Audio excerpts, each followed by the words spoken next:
Welcome to Prosperize, your destination for growth and success. We're here to empower you to achieve your goals and reach your fullest potential. So join us on this journey towards prosperity, and let's make your dreams a reality. Do you think a trans woman is a woman? No. Yeah, well, I know you think that, but I don't believe that using your pronouns is going to do you any good in the long run. I think it'll do quite the contrary. What? A huge proportion of people who are seriously disaffected are men. Most people in prison are men.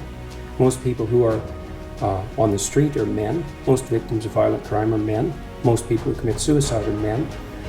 Most people who die in wars are men. In order to be able to think, you have to risk being offensive. How Jordan Peterson became so famous. Jordan Peterson, whether you agree with him or not, it's hard to ignore his influence. From a relatively unknown psychology professor to a global cultural figure, Peterson's rise to fame has been anything but ordinary. But how exactly did he get here? In this video, we're breaking down how Jordan Peterson became so famous and the impact he's had on modern culture. 1. Early life and career. Well, I was obsessed, 25, so that would have been 87. I'd been in graduate school for 2 years. Well, when I was 25 or so, I probably weighed about 138 pounds. I smoked like a pack of cigarettes a day.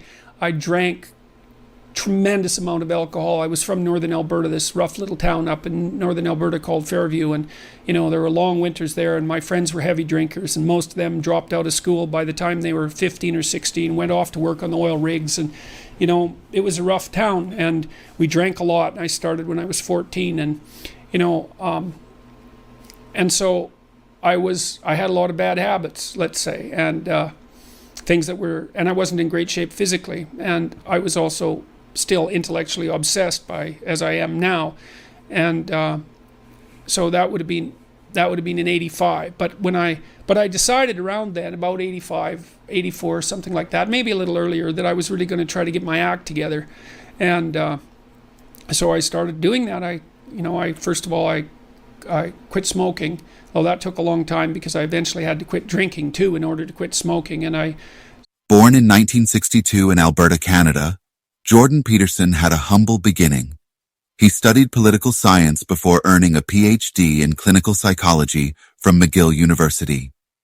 I was small, and because I'd skipped a grade, so I was younger than everyone else in my class, and I was rather small for my age anyways, and so I was surrounded by guys generally who had a lot more physical prowess than me.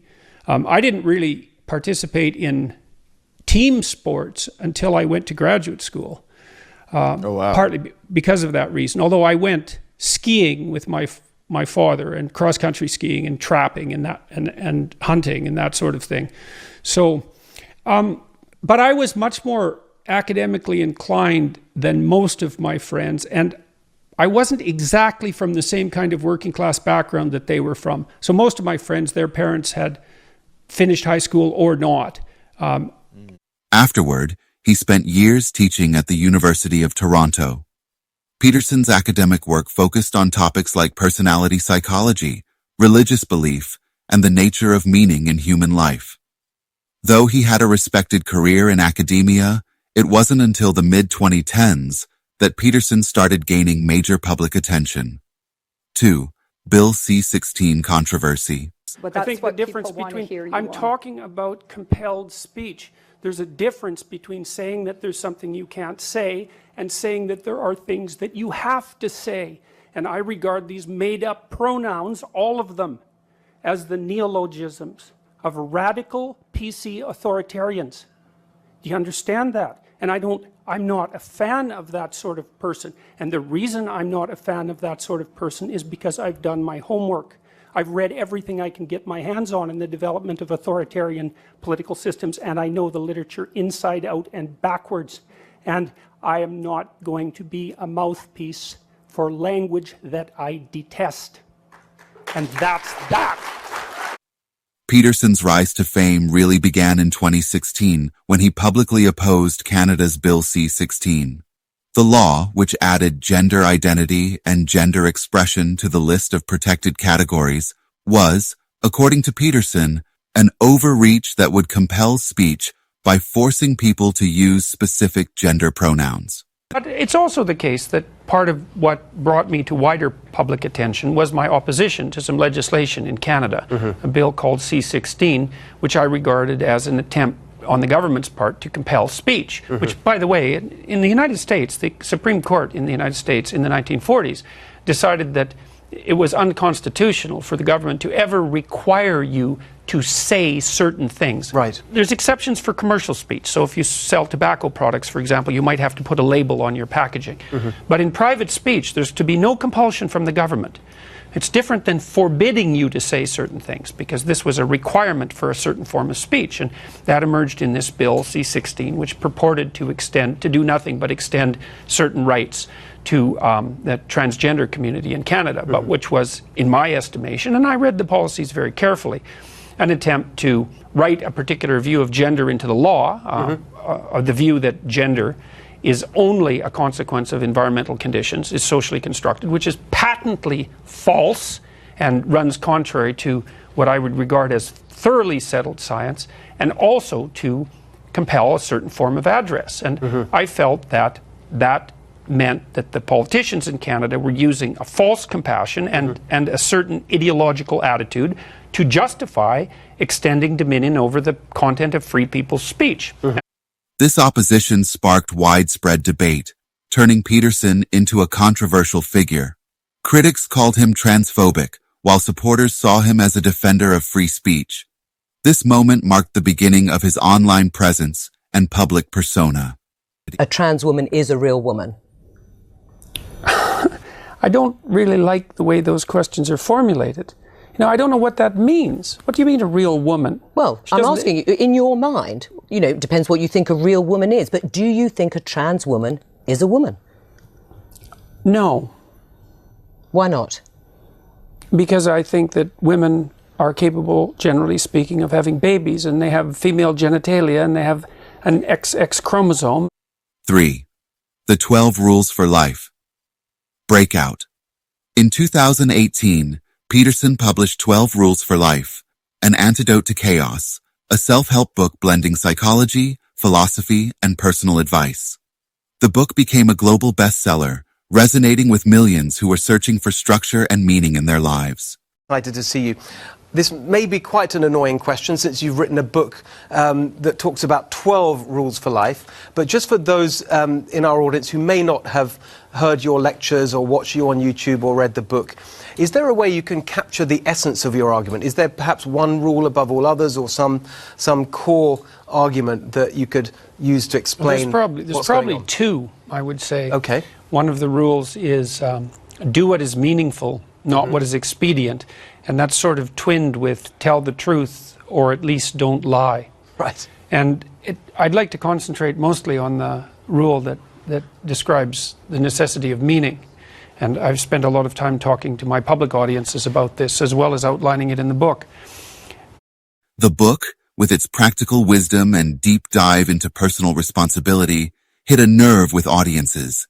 It offered a roadmap for how to navigate the chaos of modern life, emphasizing discipline, self-reflection, and purpose.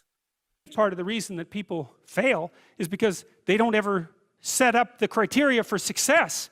And so, since success is a very narrow line and very unlikely, the probability that you're going to stumble on it randomly is 0.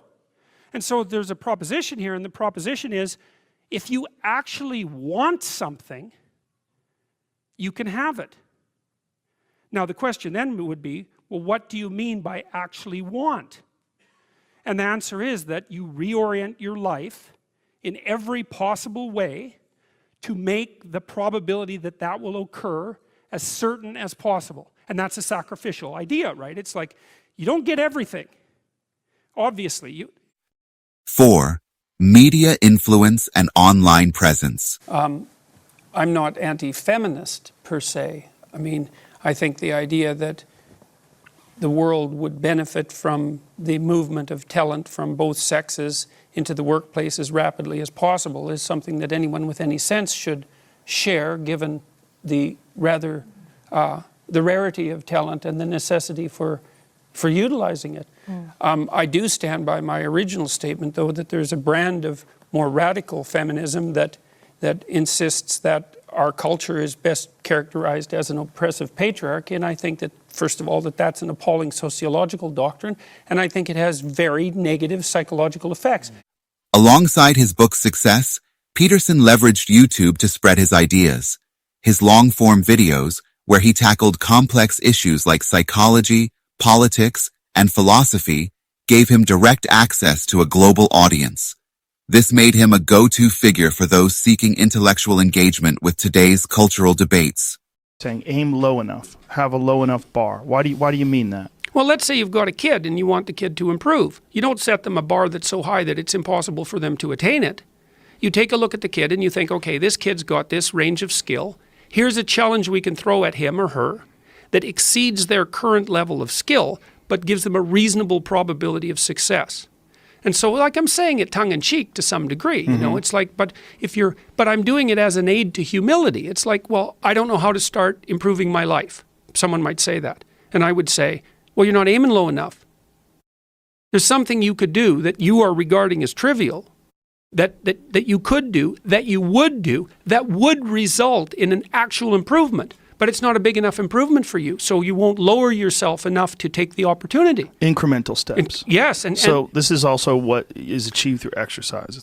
His intellectual discussions, especially in debates with other public figures like Sam Harris and Slavoj Žižek, helped solidify his status as a prominent thinker. Peterson's ability to engage with a variety of topics and break down complex issues made him a unique voice in the crowded world of online influencers. I hope they leave this debate with a belief in the power of communication between people with different views. You know, that's...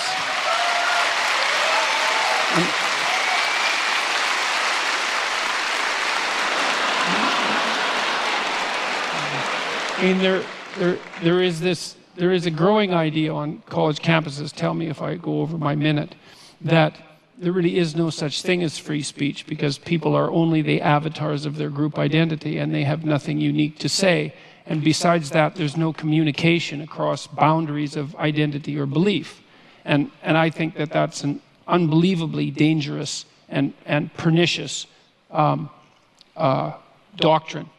And I think that people of goodwill, despite their differences, can communicate, and they can both come out of that communication improved, even though there might be some dissent and some dissent on the way.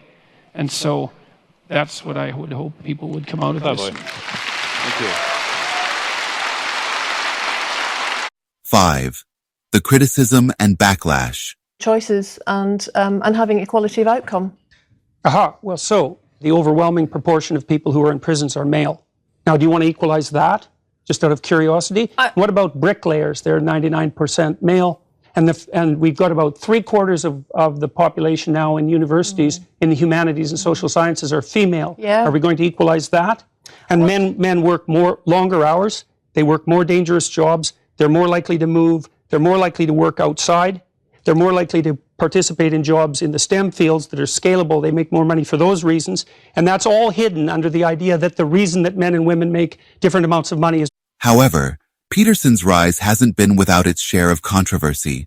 His critics, especially from the left, accuse him of promoting regressive views, particularly regarding gender and social justice. They argue that his critiques of political correctness and identity politics can fuel division and resentment. Peterson, do you have any comments on the Nazi presence at your protest? The presence of Nazis and white supremacists assaulting people at your protest. Do you have any comment on that? Yeah, I don't like Nazis. Trans people were physically assaulted at this rally in your name. Would you like to disavow that violence? Yes. So you wish that didn't happen, and you want to, and I'm going to post this online that you would like people to not to be more accommodating of trans people and people of color at your events in future. I would like there to be no violence. I'm a person of color, and I felt very accommodating. I felt like my voice. Thank you very much. I'm also former Muslim, and I feel like this guy. I'm a person of color. You wanted to disavow. You wanted to disavow, and this is the disavowal. I am not an advocate of violence. I'm speaking out the way I'm speaking out because I think this is a route to no violence. And violence is lurking. And you can say that that sounds like a threat. There was no violence at our protest, though. There was violence at your protest. So what does that say about our views? It's not my protest. You know, asking me continually freighted questions isn't very helpful if you actually want to have a dialogue. You have no idea if I'm your enemy. You have no idea about me. You won't use my pronouns, so I'm pretty sure you're my enemy, yes. Yeah, well, I know you think that, but I don't believe that using your pronouns is going to do you any good in the long run. I think it'll do quite the contrary. What the fuck? Is that your medical opinion? What? Is that your medical? Peterson, for his part, insists that he's simply defending free speech, individual rights, and the importance of personal responsibility. He's been clear that he does not support extremist ideologies, even as his platform continues to grow. 6. Conservative values and influence on right-wing politics. Because immigrants are a lot more conservative in Western countries than the population at large. And the fact that they generally vote for the liberal left is really a consequence of egregious errors that have been made by conservatives in communicating with immigrant populations. Because the message to them should be, look, we want you to come here and thrive, and we basically share your values. And so don't be voting for the handout people, because they make false claims of, diversity and ethnic inclusivity. It's all a bloody ruse, and that isn't what you came here for. While Peterson's ideas have resonated across the political spectrum, his influence on right-wing politics has been particularly notable. Many of his key themes, critiques of political correctness, support for traditional values, and warnings about the dangers of collectivism, align with conservative and libertarian values. Yeah, well, kindness is the excuse that social justice warriors use when they want to exercise control over what other people think and say. So, if we're bandying back and forth our differences in values, I would say that the highest possible value is truth, and that one of the concomitants is that we need stringent protection for freedom of speech so that we can utter the truths that we see fit. And I think that that's a value that's much higher than kindness, for example.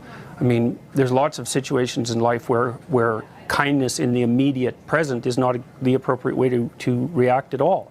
But so, for example, when you discipline children, you often hurt their feelings in the short term so that they can learn to behave properly in the medium to long term so that their lives go well. And so this automatic assumption that the people on the social justice warrior side of the equation are motivated only by kindness when they're also clearly motivated by power is something I find completely untenable. Peterson has often spoken out against what he sees as the authoritarian tendencies of the modern left, particularly in areas like social justice and identity politics. His focus on individualism, meritocracy, and responsibility has made him a central figure for those disillusioned by progressive politics. Figures like Ben Shapiro and other conservative commentators have praised Peterson for his intellectual defense of individual rights and his pushback against ideological conformity. While Peterson insists he's not part of the far right, his views have become increasingly popular within conservative and right-wing circles, particularly as political correctness and identity politics continue to dominate cultural discourse. What do you think I think about transgender issues? I suspect that you think that gender expression, gender identity are fundamentally social constructs, but I could be wrong. No, I believe that there are definitely some biological differences between the sexes. We've observed them. I do believe that gender is a hugely powerful social structure that we've built on top of that it is largely, but not entirely, socially constructed. I think when you look back through the history, biological differences have consistently shrunk, like we were talking in the 18th. They haven't in Scandinavia, they've magnified. Okay, but we were talking in the 18th. That's actually an important exception because Scandinavia has gone farther than any other area, the Scandinavian countries, in establishing egalitarian social policy. And the differences in interest and career choice and personality between men and women have grown as a consequence, not shrunk, which is exactly the opposite of what the social constructionists predict. Conclusion. So, how did Jordan Peterson become so famous? It's a combination of intellectual rigor, bold critiques of modern ideologies, and a deeply rooted belief in personal responsibility. His influence continues to grow, especially within conservative and right-wing politics, as more people seek answers to the cultural and political battles of our time. How much responsibility do you feel that you have, particularly guys the alt-right, who, as you say, some of them have enjoyed your work and say, No, I'm not one of you guys. I'm not with you guys. They haven't enjoyed my work. I've definitely read bits on the internet. Read more. In order to be able to think, you have to risk being offensive. I mean, look at the conversation we're having right now. You know, like, you're certainly willing to risk offending me in the pursuit of truth. More power to you, as far as I'm concerned. So you haven't sat there and I'm just trying to work that out. I mean, Gotcha. Yeah. Thanks for watching. If you enjoyed this video, hit the like button, subscribe for more content, and let me know your thoughts in the comments below.